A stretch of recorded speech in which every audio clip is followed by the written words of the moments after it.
ஜீவா சின்ன சின்ன பேப்பரை உருண்டை திரட்டி ஸ்பென்சி மேல அடிக்க ட்ரை பண்ணா ஒண்ணு கூட அவன் மேலேயே விழமாட்டுது.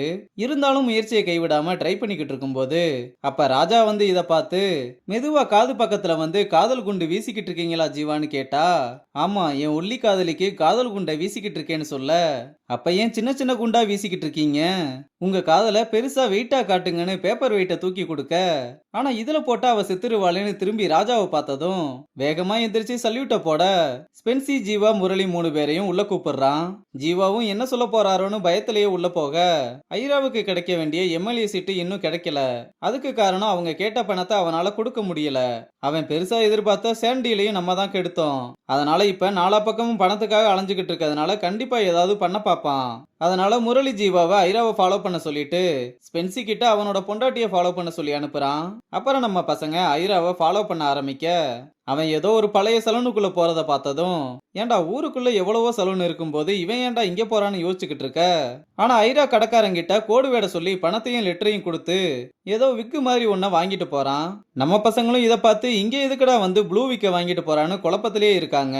அப்ப ஐரா போனதுக்கு அப்புறம் கடைக்கு வந்து ஜீவாவுக்கு கல்யாணம்னு கொஞ்சம் பளிச்சுன்னு மாத்தி விட சொல்ல, அவனும் முகத்துல கிரீமெல்லாம் அப்பிட்டு கழுத்துல கத்திய வச்சதும், ஐரா அண்ணன் ரெகுலரா இங்கதான் கட்டிங் சேவிங் பண்ணுவாரான்னு கேட்க, ஏன்டா கழுத்துல கத்திய வச்சிருக்கும் போதுதான் இதெல்லாம் கேட்பியான்னு மனசுக்குள்ள ஜீவா கதறிக்கிட்டு இருக்கான். அப்ப 2 பேர் வந்து கடையில வச்சிருந்த மூட்டையை தூக்கிட்டு போக, என்னென்ன எடுத்துட்டு போறாங்கன்னு கேட்டா மயிருன்னு சொன்னதும், தெரியுது மயிறு, அதை எதுக்காக எடுத்துட்டு போறாங்கன்னு கேட்க, விக்கு செய்யறதுக்கு தான். இவனுக்கு எப்படி சேவிங் மட்டும் போதுமா இல்ல மொட்டை அடிச்சிடவான்னு சிம்பாலிக்கா மிரட்ட, உடனே ஜீவா ஆள விடுங்கடா சாமின்னு ஒரே ஓட்டமா ஓடிடுறான். அங்க கட் பண்ணா கமிஷனர் அவனோட ஃப்ரெண்டு கிட்ட Noida fake police station case நீ தானே ஹேண்டில் பண்ணேன்னு கேட்க, அவரும் நான் தான் ஹேண்டில் பண்ணேன்னு சொல்றாரு. அந்த மாதிரி ஒரு கேஸ் என் கண்ட்ரோல்ல இருக்க ஸ்டேஷன் கான்ஸ்டபிள் ஃபேக்கா ஏமாத்தி டிபார்ட்மெண்ட்டுக்குள்ள வந்திருக்கான்னு முரளியை பத்தின எல்லா டீடைல்ஸையுமே சொல்லிட்டு இவன் மேல என்ன மாதிரியான ஆக்ஷன் எடுக்கலாம்னு கேட்க, எந்த ஆக்ஷனும் எடுக்காம சும்மா தான் இருக்கணும்னு சொன்னதும் கமிஷனர் காண்டாகிறான். டேய் நீ கோவப்பட்டு ஒண்ணுமே ஆக போறது இல்ல, நாங்க பிடிச்சது மக்களை ஏமாத்தின ஃபேக் போலீஸ் ஸ்டேஷனை. அவன் உள்ள வர்றதுக்கு ரெக்யூர்மெண்ட் போர்டு, டிஆர்எஸ், ட்ரெஸரின்னு தொடங்கி பல டிபார்ட்மெண்ட்டை தாண்டி உள்ள வந்திருக்கான். அவன் மாட்டுனா மொத்த பேரும் மாட்டணும்.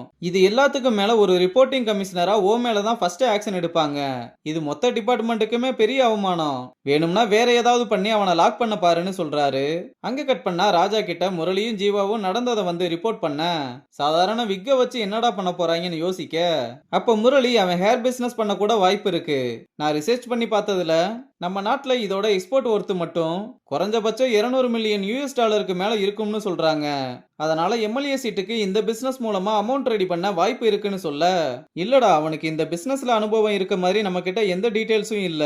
அதுவும் இல்லாம அவனுக்கு தேவையான அமௌண்ட்டை 4 நாள்ல இந்த பிசினஸ் வச்சு எடுக்கிறதுக்கு வாய்ப்பு இல்ல.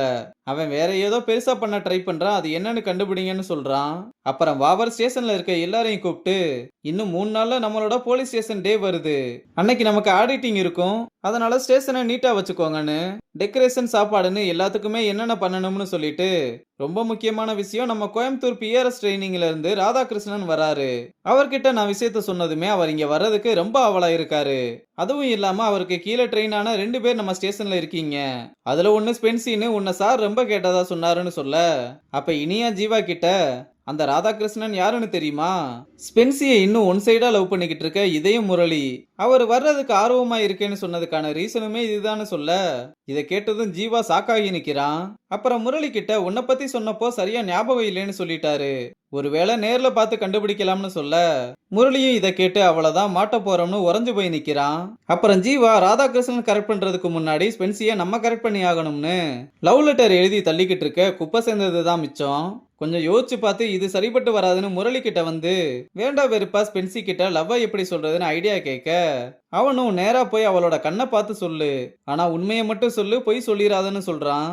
அப்ப ராஜா ஸ்டேஷனுக்கு வந்ததும் விஷயம் கேள்விப்பட்டீங்களா, அந்த பிஆர்எஸ் ட்ரெயினர் ராதாகிருஷ்ணன் தான் சீஃப் கெஸ்டா வராரு, இதுக்கு மேல இதை மறைக்க முடியாது, பேசாம நானே போய் சரண்டர் ஆகிறவான்னு கேட்டதும், டேய் காலங்காத்தாலேயே வெறுப்பேத்தாதடா, அது எல்லாத்தையுமே நான் பாத்துக்கிறேன், நீ மூடிட்டு போய் ஐராவை ஃபாலோ பண்ணுன்னு சொல்லி அனுப்பி விடுறதோட இந்த எபிசோட முடிச்சிருக்காங்க.